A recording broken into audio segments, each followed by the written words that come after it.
Hello everybody, Corey here. I'm going to go over the daily roundup from Friday, June 7th.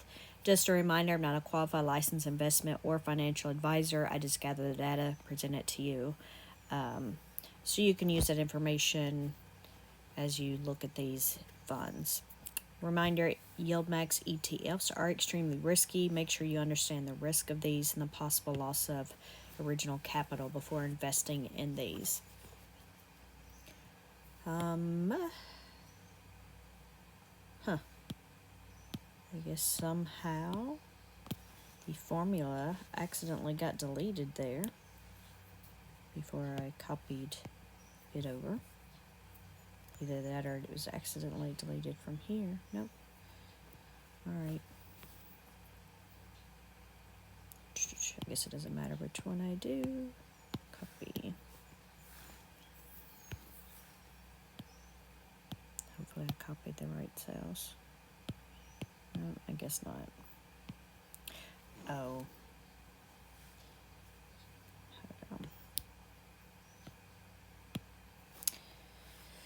That's because they're coming from the other sheet. So let me just put in a formula.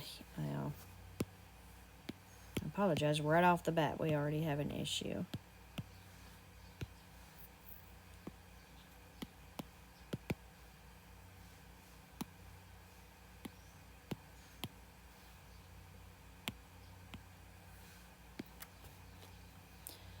Oh, you gotta love Google Sheets. All right, there we go. Okay, so we have lots of trades here. It looks like every single ETF traded except for PayPay and Phoebe. I'm not going to go over these in detail. So I did go over these in detail on the trades and holdings. Here you can see the summary.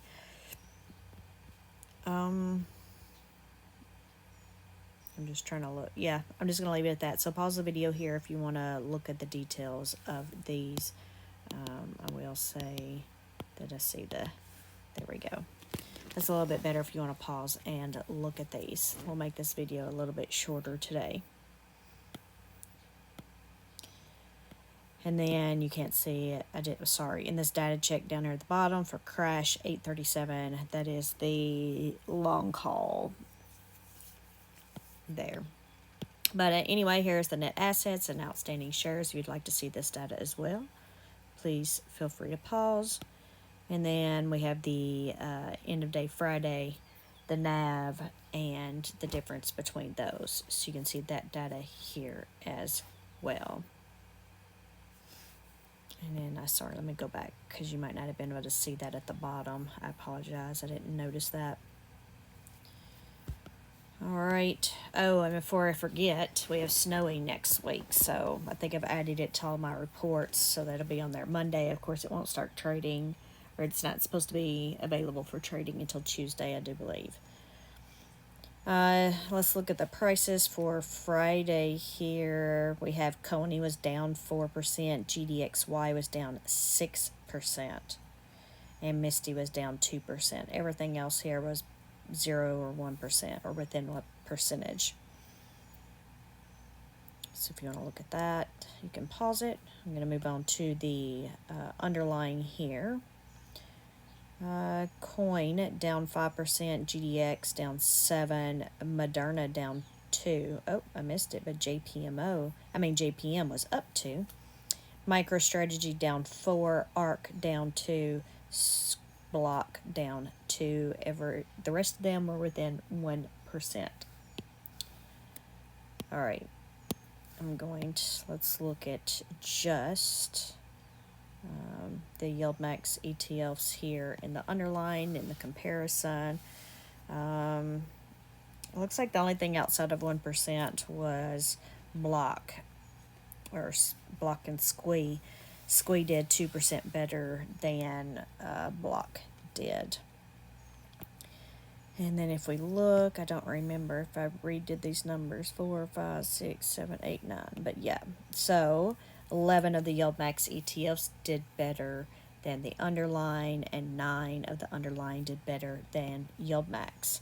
Overall, it looks like the S&P and the NASDAQ 100, we were down 0.11%. All right, and then let's look at our recovery section to see if any dividends recovered, which I doubt, right? But yeah, we don't have any new ones so far here. And then I guess I need to drag that formula down. So I'll have it on here for next time. Oh, looks like I don't even have, I guess I'd cleared this after the fact. And actually, I didn't need that other, did I? Paste.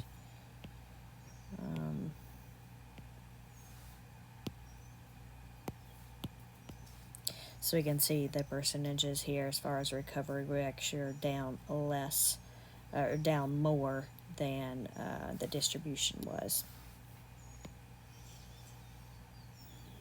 So now that'll be there for next week. Okay, let's move on.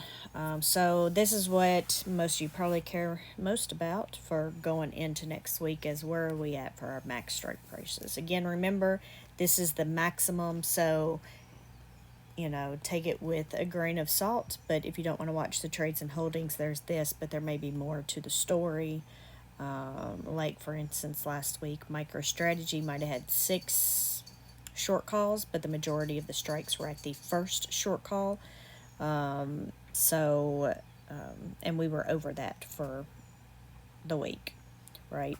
So it just depends here, but this will give you an idea, especially the one with just one straight call, right? Those are easier than the others, but obviously, as you can see, we're all green at this point. So going into next week, nobody's over their max strike prices, and you would think that would always be the case, but it is not.